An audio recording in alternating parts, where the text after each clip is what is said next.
Thank you. Good morning, everybody. You're very welcome to the full meeting of the Licensing Committee. It's an extra meeting, and it is today, Thursday, the 26th of January. So, as I said, you're very welcome. I will first ask our housekeeper, please, not our housekeeper, our clerk, could she kindly give us a housekeeping notice? Thank you.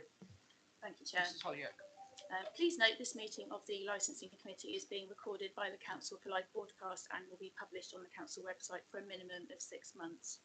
If the fire alarm sounds, please exit the building by way of the nearest available signed fire exit route and make your way to the assembly point under the Bradley Road flyover.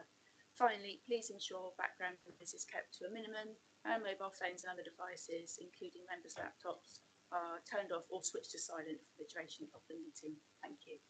Thank you very much. So first we have apologies, and I've received apologies from Councillor Norman Decent, Councillor George Farquhar, Councillor Julie Bagwell.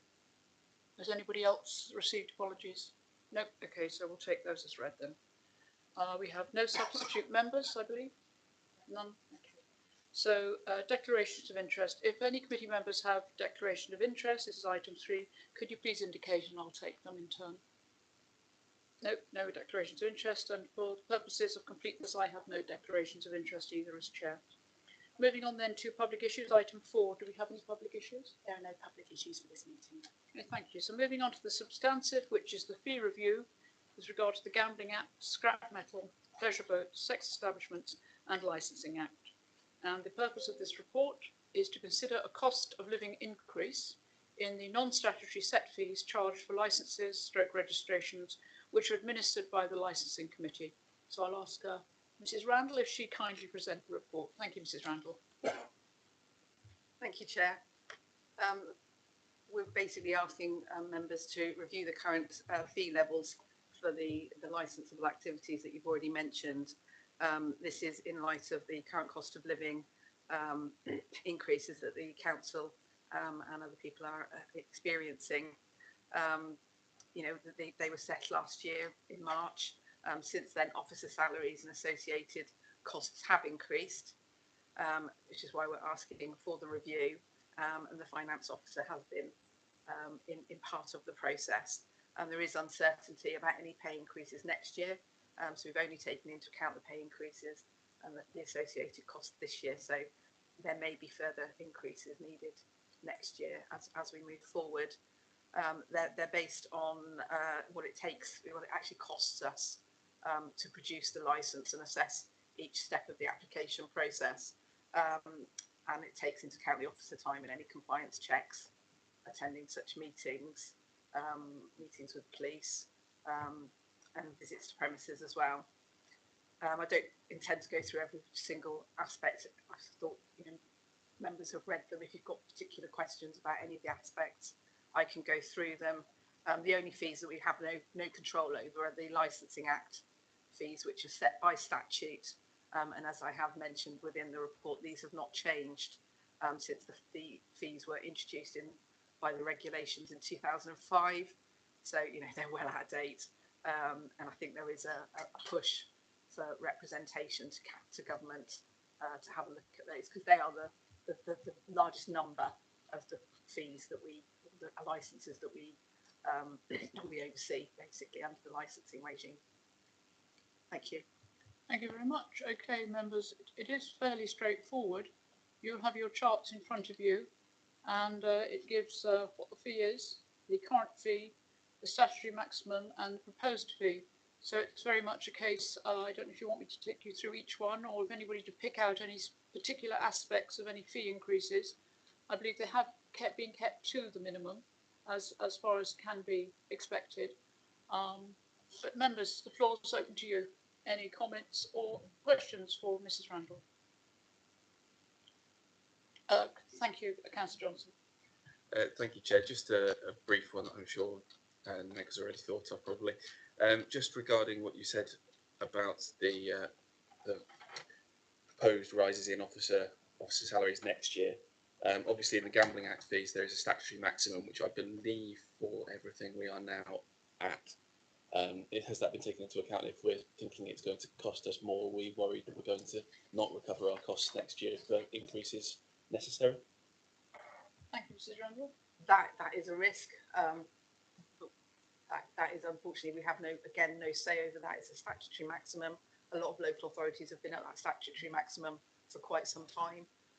Unlike with the taxi side of things, which I'll get to later, our licensing overall regime is not fully cost recovery, purely because we have very low numbers on the Gambling Act side of things.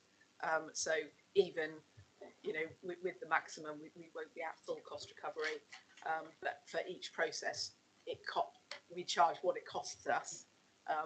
But overall, it doesn't, you know, the whole service is a cost neutral. Okay. Any supplementary for that, Councillor Johnson? No. Okay. So basically, it's a case of we've gone to the maximum, and that's that. So next year is just out there. Any other questions? Councillor Howell, thank you. Yeah, just following on from that. So in relation to the items that don't have statutory maximums, are we covering all the costs of staff, even where it is in, you know, there are relatively few applicants? It's a tricky one. Like I say, the whole service wouldn't be cost recovery. What I do is for each process, I have evidence that the charge for that aspect of our service is cost recovery for that bit. But if we can't extrapolate that out and show that it covers all of our staff costs completely for licensing, because, you know, we wouldn't have, you know, three gambling premises, say, where we've got adult entertainment. We've only got 3. You know, it doesn't cost a huge amount for us to process that. Obviously, we wouldn't. It allocates the staff time to that is covered. But obviously, we've got staff. What about staff training and, you know, getting up to speed with all the legislation? Is that covered? Because that must, you know, more of that must, if you're going to attribute it. It is covered in the calculations that we've done. But when you extrapolate out the annual income, as it were, against the salary costs, the salary is obviously higher than the annual income because there's not enough licenses in that aspect to cover it all. But you wouldn't, if you had to put it up, it'd be thousands and thousands, which is unrealistic. Well, is it unrealistic? Councillor Howell, if you have a question, could you put it through the chair, please? Because yes, Chair. Is it unrealistic? Councillor Howell, there are other people waiting. Yeah, I'm just follling on this line of inquiry. If you don't mind. I think you have had your answer, but if you'd like to ask, I haven't had my answer. Question. Like I say, with it's difficult to explain because I mean I struggle with it. But with the statute, the licensing side of things, they cover all the different types of license. And overall, all of it, pretty much we're pretty much balanced. But if you just looked at Gambling Act ones in isolation or the pleasure boat ones in isolation, that little bit wouldn't cover all of it. But all of them together, you know, we've done the calculation, we've worked out what our and it's sort of balanced across all of those. But each aspect of those licenses. So to process a pleasure boat license, that is the cost to the authority, which includes our staff costs. Okay, Chair. I still don't. I just like exact clarification. I think this is a complex issue which doesn't really. It's a simple Councillor Howell, question please. The chair is speaking. It's not a simple question in the slightest. Well, you don't know what I'm going to ask, so you can't say whether it's simple or not. The questions you've asked are very complex. Mrs. Randall has done her best to answer them. I will stop your questioning there, if I may, and I will go on to another member so they can put their question. You then have an opportunity to put your question. But if it's a complex issue which sits behind this, we are looking to the fee raising. Your questions are a little detailed, I think, for Mrs. Randall at this moment in time. It may be that she can go away and get a further answer for you. No, I'm afraid you haven't allowed me to be sufficiently detailed to ask the question. I mean, the chair's just being unreasonable, I have to say. But go on. Councillor Howell, I am not being unreasonable. I would ask for an apology for that remark, please. I am trying to run this meeting fairly. You've asked 5 questions in a row. We ask 1 question at a time. Questions come through the chair. Yeah, I haven't asked 5 questions. Councillor Howell, please. Right, I will ask then Councillor Brown if you'd like to ask your question. You have the floor. I hope you won't be interrupted. Thank you, Councillor Brown. Thank you, Chair. Yeah, I had a look through this report. Obviously, as you've introduced it, Chair, it's about the sort of cost of living increase, and we all know there's sort of inflation. But could I just a couple of preliminary questions, just about what increase in officer salaries are we factoring into these calculations, and what inflationary change? I mean, inflation, I guess, is about 10 or 11%, isn't it, from what we hear on the news? So just initially those.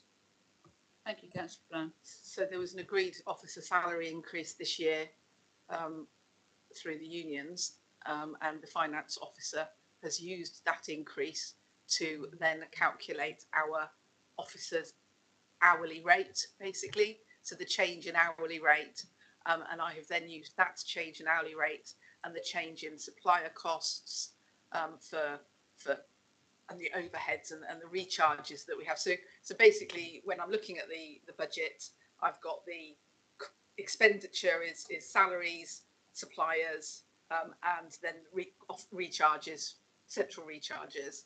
So all of that gets calculated and put into the officer's hourly rate, basically. And then I've used that. So I'll just pull up an example here, just because I don't know whether I'm explaining myself very well. So for a pleasure boat, we've got technical officers and we've got the licensing officers who are part of that process. So we send out reminders, we get the application completed back to us, we process the payments, we update all of our records, and we issue them with their new license, which includes a badge and a plate that then goes onto the boat. So each aspect of that has been calculated for the officer time that it takes for each process, the hourly rate, so then the actual costs to us for that are then calculated, and that came out at £95 this year, whereas last year I think it was £85. Yes. And then what I've done is we have 19 of those, so then our annual income from that is £1,805. Obviously, that doesn't cover all of our salary costs, because we have, that wouldn't cover an officer's salary for a year, and we have different officers dealing with different things. But once we add all of those up together, it pretty much covers the service that we're administering for that function, and then I've done that for every single function. Does that sort of help cover that? Councillor Brown, would you like a supplementary? It does, but I just want to specifically, so the hourly rate for the licensing officers, what percentage increase have we factored in for that from last year to this year? I haven't done it as a percentage increase. The finance officer has calculated on the actual salary increase that was provided to staff this year, which was, there was a lump sum, wasn't there, 1,900 or something, and then whatever, I left it to the finance officer. She's the finance officer. She has provided me with that figure that I've then used. There's a set formula, Councillor Brown, and that formula has been applied. And that's how the fees are calculated and were calculated last year as well. So thanks for that. I mean, it's a bit tricky to sort of pick this apart, because it's been talked about cost of living increase. So I'm anticipating 10%, which is big enough for a lot of these businesses and people that are paying for these licenses to suffer a 10% increase. But when I look through the figures, a new application for a bingo hall is going up 17%. Family entertainment centres are going up 18% for a new application, 19% for a transfer. Adult gaming centres are going up 18%. The annual fee for an adult gaming centre is going up 43%. I don't think our licensing officers' salaries are going up 43%. Maybe if they were, then I could understand that. But we're talking 15, 20, 40% increases in a lot of these fees, and I just don't. I think that's too much in a lot of these cases. These are small businesses. Some of these adult gaming centres that are going to have to suffer a 43% increase in the licensing fee they're paying. And I just think some of them are just excessive. I know why they're excessive, because of the state of the council's finances that it's got into over the last year. But I'm also a bit perplexed that the leader keeps telling us we're underspending by £8 million in this year's budget. So are the licensing team underspending on their budget this year? And if we underspend and we don't actually spend all this Councillor Brown, money, could we keep the questions to the actual agenda item? You're straying a little bit. And I think we'd like some clarity, please, on the percentages. I don't see them, but I may adult have missed them. gaming centre gone from Which 700. ones are they? Adult gaming centre from Adult gaming centre. 700 to £1,000 a year Okay. annual fee, and you introduced it as a cost of living increase. These are far in excess of cost of living, and it's a bit of disingenuous to call it a cost of living increase when a lot of them are massively in excess of that. I don't think these businesses should be suffering that kind of increase. Councillor Brown, with respect, the officer's not being disingenuous. The officer is trying to give us a report and set us an example, give us a proposal that we will discuss and try and take forward. What are there? A question from me, Mrs. Randall. Obviously, cost of living, etc., is all in their staff salaries. But are all these figures, or were we actually charging the maximum we were allowed to, or were we undercharging? So have we got an uplift due to that? It was. I haven't done it as a percentage increase per se. I've done it as a calculation based on what it's costing us, actually cost, and the compliance checks that are part of what we have to do. You know, the Gambling Commission puts certain requirements on us to be able to get these fees. We do a return every year, and part of that is part of our checks. So I haven't done that. Obviously, you know, this is a suggested, and members don't have to support it. They can provide other suggestions as well. And I'm sorry I haven't done that calculation for the percentages. Maybe I should have, and I'll bear that in mind for future reports. We haven't seen it before in previous reports, so it will be something new. Okay, so we'd be asking you to do something new. The reports which I've seen over the last 24 years have sat in this manner. They haven't changed. Councillor Flack and then Councillor Burton. Thank you. Thank you, Chair. I have a couple of questions around the statutory set fees.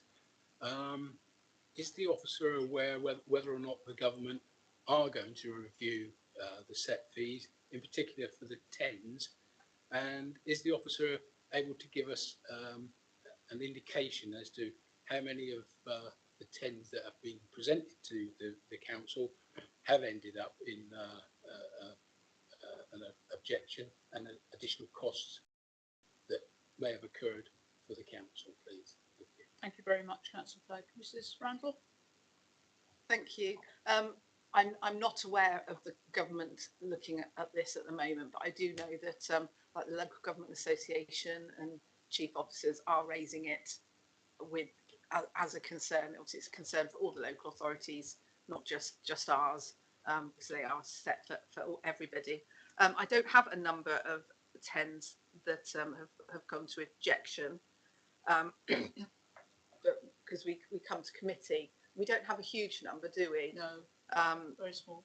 But each 10, I mean, £21 isn't very much when you consider the officer time taken in assessing it. And I haven't actually done the calculation of how much it would cost us, but we have to do quite a lot of checks, even though it's a small thing. And some people think it's just a tick box exercise. It's a notification, but we have to obviously check that they're not licensed elsewhere, that they've shown the area that they're going to cover, that they can use that area safely. We have to, you know, the police and the environmental health have to spend time also, and our environmental health spend time looking at it to make sure that they're happy with it.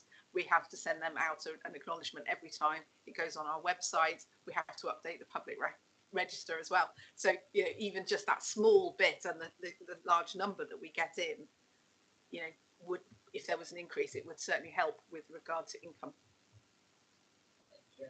Thank you very much, Councillor Flack. It was a useful question, something to tease out. Thank you for that. Councillor Burton. Thank you, Chair. Yeah, it's one of these things. When I started, I thought it was going to be quite a simple process, but it's not, is it? More I've listened, the more complicated. I just want to check a couple of bits of my understanding and sort of follow it with a question. So the fees that are charged have to be set. Some of them by statute. You can't go above a certain fee. Some fees seem to be more expensive than they may look because of the rarity of the application. So processing something which only do 1 or 2 a year is more expensive than something like you many a year. So we've got these fees, we've got the increases. Do we have the possibility, the worry that I've got, looking at the whole fees, you need to make the service cost neutral.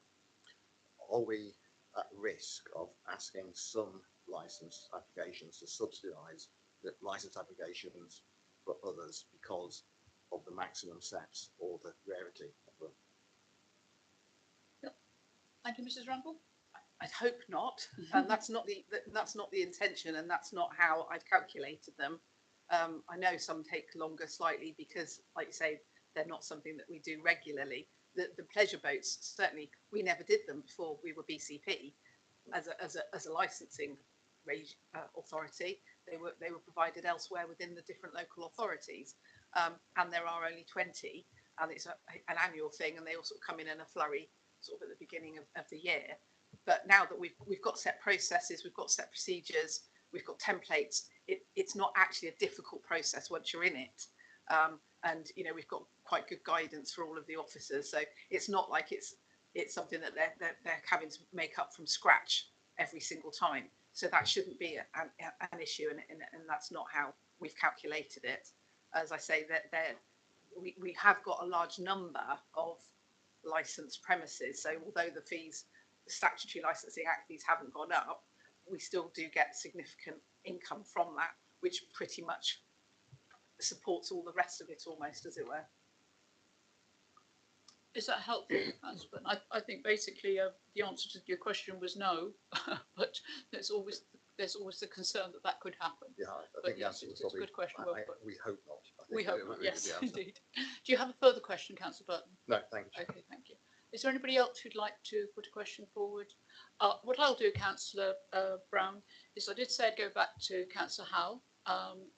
It may be that Councillor Howell has now got a better understanding of some of the questions that have been asked by our colleagues. Councillor Howell, you have the floor. Yes, it's just a simple clarification which will put to bed some of the questions that have been asked earlier, I think. So as I understand it, it seems that could you just confirm that we are charging, according to these schedules, the maximum that we can charge in every case? That's either because there is a set limit in statute or because that's the maximum we can reasonably charge. Thank you, Mrs. Ramble. We're charging what we need to charge to be able to recover the cost of the service, and where there's a maximum and we can't go above it, then that is the ceiling that we've hit. The others, where there's no maximum for pleasure boats, for the sex establishments, that is based on the calculation of what it costs us. Full cost recovery. Yes, for the provision of that. Yes. Okay, Councillor Howell. Thank you very much. Councillor Brown. Thank you, Chair. Yeah, I am still concerned about the level of some of these fee increases, which are being called sort of cost of living increases, but they're way in excess of that. And I just am concerned that these small businesses or people will have to. Councillor Brown, sorry, you're right at the end of the room. Could you speak up a bit? These businesses will have to find these additional fees, and to find those additional fees, they'll have to pass the costs on to their customers. You know, we've got enough of a problem with inflation at the moment without, you know, whacking some of these fees up by 20, 30, 40, 43%, 36% on all my calculations. That's going to be passed on to the public and the customers using these places. So I'd like to make a proposal actually for an amended fee structure, that we approve the proposed fees as shown in the tables, but with a maximum limit of a 15% increase in any individual fee. And so the proposed fees are amended to put a cap of a 15% increase on any individual fee increase. Do you have a seconder? Councillor Brown? No seconder. Councillor Burton, you happy to second? I second that, Chair. Yeah. Okay, so we have a proposal then. Could you repeat your proposal, please, Councillor Brown, for the purposes of the clerk? The proposed fees in front of us, that those are accepted with a limit of a 15% increase in any individual fee. So the proposals are amended where the individual fee increase would exceed 15%. And there's quite a lot of those that are 20, 30, 40% plus. Thank you. Mrs. Randall? Sorry, can I just confirm, is that across all of them, or is that just the Gambling Act ones? All of them, okay. All of them, because even some of the scrap metal ones have got up 30%, 18%. The sexual entertainment venues are up 36%. So. Okay. Thank you for that. Does anybody wish to speak on that? Councillor Kelsey, and then I will come in. Thank you, Councillor Kelsey. Yeah, thank you, Chair. I can't agree to that because a lot of these fees haven't changed for a long, long time. And if we start limiting to 15% across everything, there are some of these applications here that take a hell of a long time to do, and they take a hell of a lot of licence officers' time. So then other businesses would be subsidising that, and that's not fair. Each individual business should be paying their fair share of the cost recovery of that application. I mean, I'm just looking here at sex shops applications and the amount of money they've gone up. But I do know how much time it takes to get a license sorted for a sex shop. I'm a license holder myself for a licensed venue, and I know how much time it takes for the officers to get all that sorted. So I'm not happy to support that. I think we should be going with what the officers have recommended. If I may, Chair, can I ask Nananka, when was the last time the fees actually went up? Microphone. Sorry. We did review the fees last year, last March, when we harmonised them from three areas. Yeah, I thought that was the case. Thank you. Thank you, Councillor Kelsey. Is there anybody else? So, Councillor Johnson, thank you. Thank you, Chair. Now, I also can't agree with the motion for the reasons that Councillor Kelsey said, but also I think that a blanket approach across several different types of licences that all have different demands, different levels of subtlety and time of work the officers have to put in. I think a blanket policy will affect some unduly, and I think that we should go with what the officers have set out. So I won't be supporting this move. Thank you, Chair. Is there anybody else who wishes to speak? Yeah, I don't feel I can support it either. Thank you, because you were looking at me, which is why I started. I was indeed. Yeah, I don't feel I can support this because there are some activities here which really are, one might say we're probably not meant to make moral judgments here, but I think there are some activities that are more positive than others, and with the possible exception as a family entertainment centre, which I'm maybe out of this meeting, I'd welcome some instruction as a guidance as to what that is, but it seems to be, if it is what it purports to be by its name, I'm struggling to see why it's included in the same categories as these other activities, which are a bit more obviously in need of regulation, if you see what I mean. Well, I think that I'll support you in giving you an answer to that, Councillor Hull. Mrs. It's a simple explanation. I think. Basically, it's covered by the Gambling Commission, and when we do our policy, they set out what is included within the fees and the policy. Adult entertainment centres, where you've got the sort of the machines that give you more money, basically, and then you've got the family entertainment centres that sit under them, and they are the push machines and the you put your money in, yes, push pennies, all of those type of things, but it's still deemed gambling, yes, which is why it's included within that as a gambling process. But some people, it's the amusement arcades, isn't it, almost? But there is a gambling aspect of there that needs regulation, and that's why we have that in there. Anybody else but Councillor Kelsey? Yeah, sorry, Joe. Just a quick one, please, Nanka. Are there any of these licence fees where we're actually losing money? No, we're okay. So we're not actually going above them. Yeah, they're calculated carefully. Thank you. But not to be obviously at a loss. And obviously the maximums aren't taken arbitrarily. It's when a maximum is reached, that's it. Yeah, that's a clear understanding there.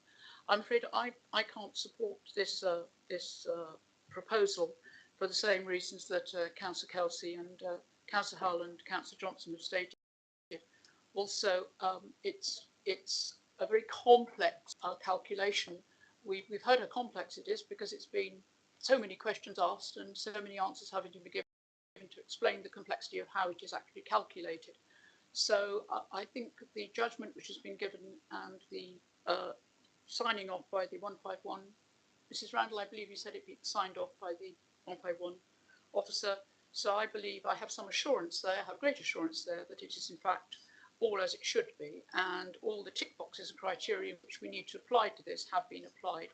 There are some larger increases, but they are explained by way of they are cost neutral. So if we were to do an arbitrary 15%, some of those would be at loss, which would be unfair because we do need to retain and draw back all the costs that we have. It would be a detriment to the council taxpayer if we were not so doing that. So I can't support that. If anybody else wants to speak, Councillor Williams, thank you, and then I will go to the vote on the proposal. Thank you, Councillor Williams. Thank you. You've stolen most of what I was going to say. I'm so sorry. No. I put my trust in the officers. We're not we're not paid to do this. They are, and they generally get it right. So I support the officers and not the proposed amendment. Thank you very much. If there are no other people to speak, it's always good to have a proposal on the floor because this gives us a further debate and further investigation into it and further thought processes so that we can come to a decision. So members, with regard to the proposal, would you read that again for me, please? Mrs. Holyoake, thank you. Just so we have it clearly. The move is that the proposed fees be accepted, but with a limit of 15% increase in any individual fee. Thank you very much. So all those in favour of that proposal, please show. 1, 2. And all those against, please show. 1, 2, 3, 4, 5, 6, 7, 8, 9. Thank you very much. And there are no abstentions because we've all voted. Was that correct? Yes. Okay. So that is lost. So we will go on then to the substantive, unless people wish to have further debate on this particular item. I think Nananka, Mrs. Randall has been very helpful in answering all our questions. I think we now have a much better, greater understanding than we did before we came into the room. Mrs. Randall, thank you very much. So the three options that we have in front of us are A, we agree the proposed fees as stated, or we agree an amended fee as we deem fit. We have had that discussion and we've decided we wouldn't go down that route, or maintain the current fee structure. Councillor Johnson. Chair, I'm quite happy to propose option A, that we agree the proposed fees as stated. Thank you very much. May I have a seconder from the floor, please? Thank you, Councillor Kelsey. Nearly there, Councillor Williams or Councillor Kelsey first. So then we have the proposal in front of us, which is to agree the proposed fees as stated. So all those in favour, please show. That's 9. Thank you. 10. All those against? 1. 1. Okay, thank you. Thank you very much. Okay, thank you very much for that, member. So we now move on then to item 6, which is the review of hackney carriage and private hire vehicles. And the purpose of the report is to consider an increase to the fees charged by BCP Council for the administration of the hackney carriage and private car licensing regime in accordance with the provisions of the Local Government Miscellaneous Provisions Act 1976. Mrs. Randall, you have the floor. Thank you. Thank you. I'll go on to explain this one in a little bit more detail, slightly different. So the current set of fees were set and implemented in June last year. Since then, inflation have resulted in increased costs with the administration of the service, and that includes the salary pay award this year, corporate recharges and direct costs for suppliers. Again, I have calculated every single line based on complete cost recovery. We have then extrapolated that back to with our finance officer to ensure that the total taxi and private hire licensing regime is cost recovery. But we have to realise that these licences, drivers are licensed over 3 years, vehicles are licensed every year, and operators are licensed every 5 years, which means that the fees that we get 1 year, they do vary year on year. So sometimes we have less income over a couple of years and more income the next year, as it were. Certainly for the drivers, that's where the bulk of the income is. So I'm just sort of setting that out because the calculation isn't based on 1 year, it's based on 3 years, so that we know that some years are less. So with regard to these fees, we can go into reserves for maybe a couple of years and then we fill that reserve back up because it is a balancing act over the whole licence period, not just every single year. They have increased. Again, I haven't just done a percentage across the board. I have based it on our actual costs. And since they were introduced, we've also had to undertake 6 monthly DBS checks under the new policy. And we have to undertake an HMRC check at every renewal now. We have to undertake a DVLA check, and right to work checks have changed significantly over the course of the last few years, moving to an electronic way of doing it, and there's been quite a lot of difficulties with that. So, like I say, we have then calculated them. The Hackney carriage drivers' fees are different from the private hire driver's fee, no, vehicle fees, isn't it? Vehicles, sorry, because we have to take into account the unmet needs survey, which is undertaken every 3 years. That's included in this year's expenditure, which is about £23,000, and we'll be having a report shortly about that. And Hackney carriages also go on ranks, so there's a fee in there for upkeep of the ranks that is recognised as a cost that is recovered through that. Have stated in there that the Hackney trade have received 2 fare increases during this financial year, and then, you know, any fees we're proposing would come in from April. For vehicles and private hire operators, there is a public consultation aspect that needs to take place, and if there are any objections to that, we would then have to bring that to you if they're not mitigated out or withdrawn.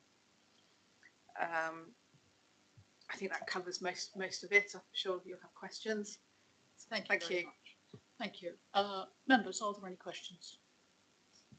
No, Chair, but I think we should accept these. I'm just looking at some of these now, and I'm looking at the driver issue.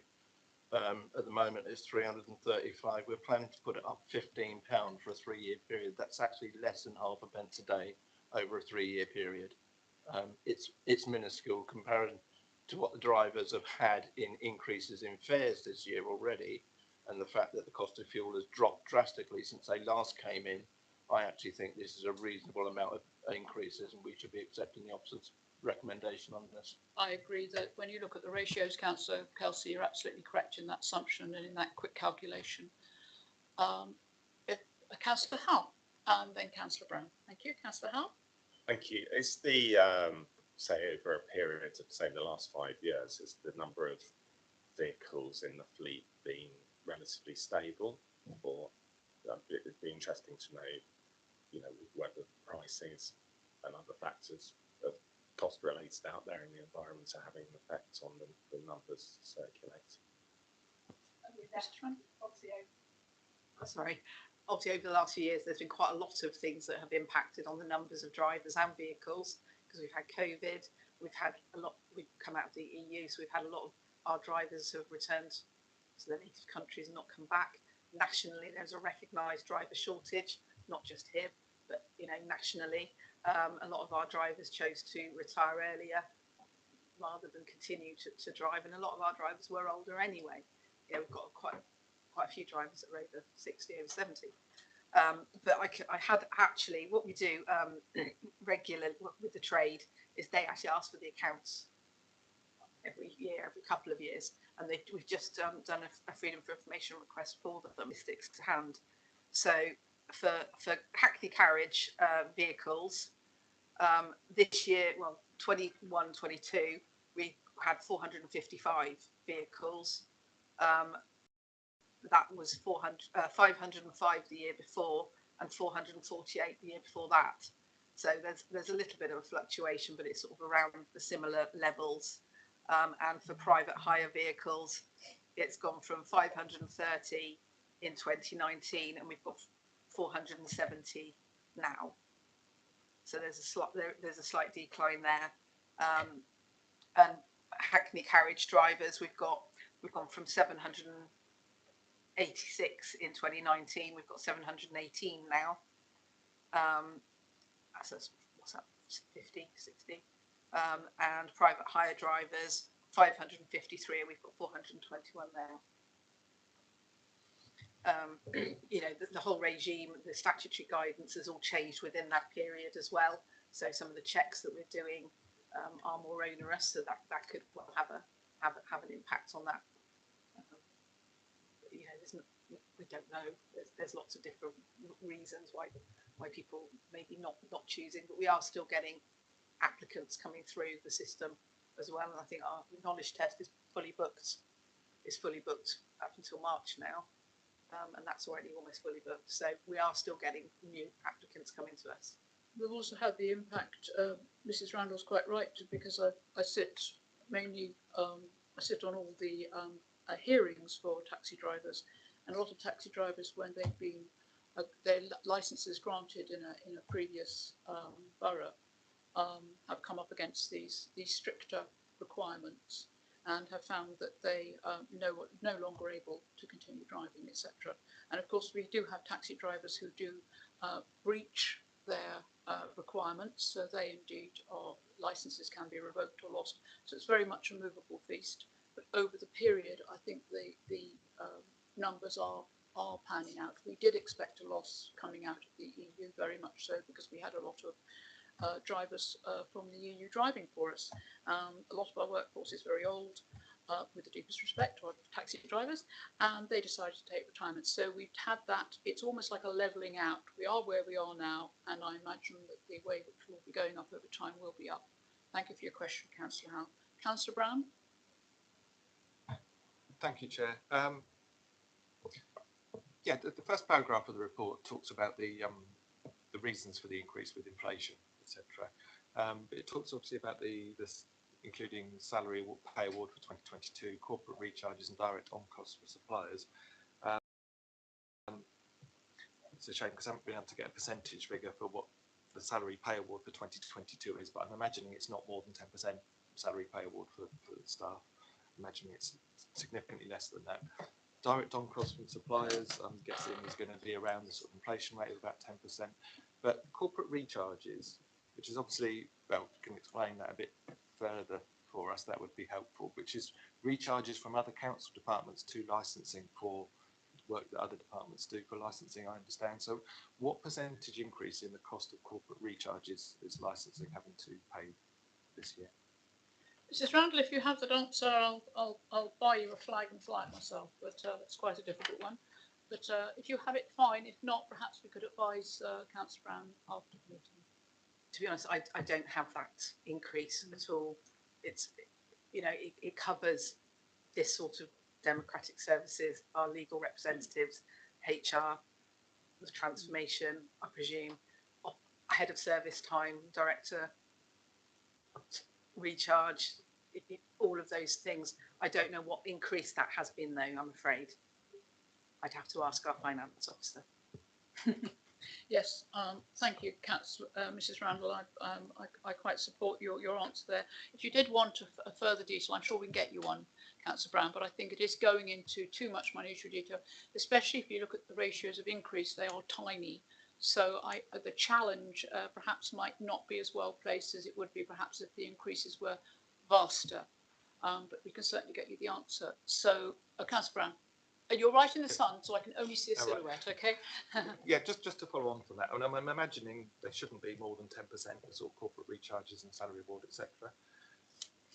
And while you say that some of the tax increases aren't great, you know, new replacement private hire vehicles going up 23%, Hackney carriage vehicle new replacement licence up 36%, transferring a vehicle up 38%, replacing a plate up 30%, door insignia up 67%. You know, these are massively inflation-busting increases for these small businesses to be suffering. And I just wonder where the justification is for those kinds of magnitude of increases in some of the fees. You know, it's just, I could understand the cost of living increase looking at, I'm sure staff aren't getting a 30% or 67% pay increase. If they were, then, you know, maybe we could justify those. But I'd rather see the staff get a 20, 30, 40% increase if we're implementing these fees on taxi drivers. But at the end of the day, this is going to have to be paid for by the taxi drivers and taxi companies. That will be passed on to the taxi customers. One of the major customers of local taxis is BCP Council. So I expect our children's services are going to have to suffer a big increase in the taxi charges that they pay because of the fees that we're putting onto the taxi drivers. So They have separate contracts. I'd just like to hear the justification for these 30, 40, 60% increases when none of our costs have been going up by that, as far as I understand. I think with respect, Councillor Brown, I do see your point. I see the point you're trying to make. But if you look at the actual base figure, I mean, 50% sounds dreadful, but 50% of 50p is 25p.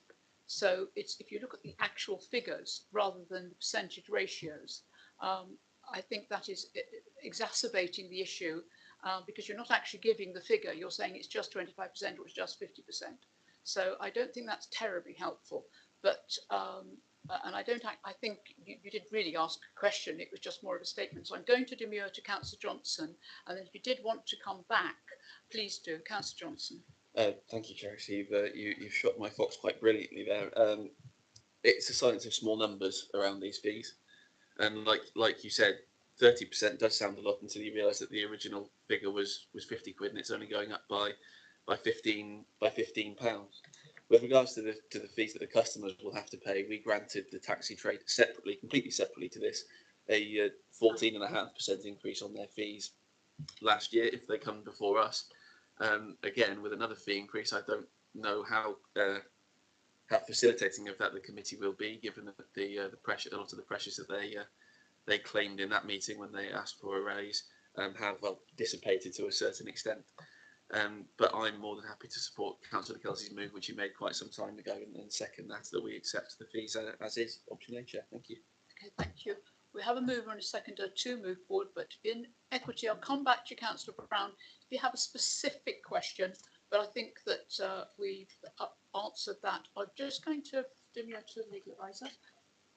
Thank you, Chair. So it's only really to offer a little bit of help. The fees you particularly talked about, the large raise there, the replacement plate and the door insignia, a lot of that would be the supplier cost, because that and they have increased dramatically. So it isn't all just staff wages and our pay rise. I think everybody got £1,950, which was obviously a different percentage depending on where you are in the salary structure of the council.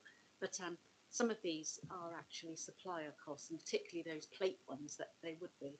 And I know there has been issues only from generally what I've heard about, you know, supply and getting products and things like that. So that is costing the council more for those particular things.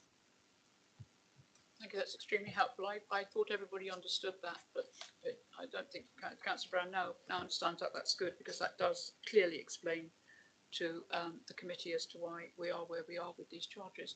So we have a proposal and we have a seconder to move on these as stated in our options are agree the proposed fee, which we have a proposal for. So as we have a proposal for that, we have no other proposal on the table. I would ask for a show of hands, please. All those for the agree the proposed fees as stated, please show. That's 9. Thank you. All those against? 1. And any abstentions? 1. Thank you. So that is carried. So just to note that any change in the fees for vehicle and private hire operators is subject to a 28-day consultation period. So this is not just carte blanche. There's an opportunity for contributions to be made there as to this decision today. So with that then, there's nothing else on the table. I will close the meeting. Thank you very much. Thank you for your attendance, and thank you very much for your contributions today. Thank you, members, and good morning.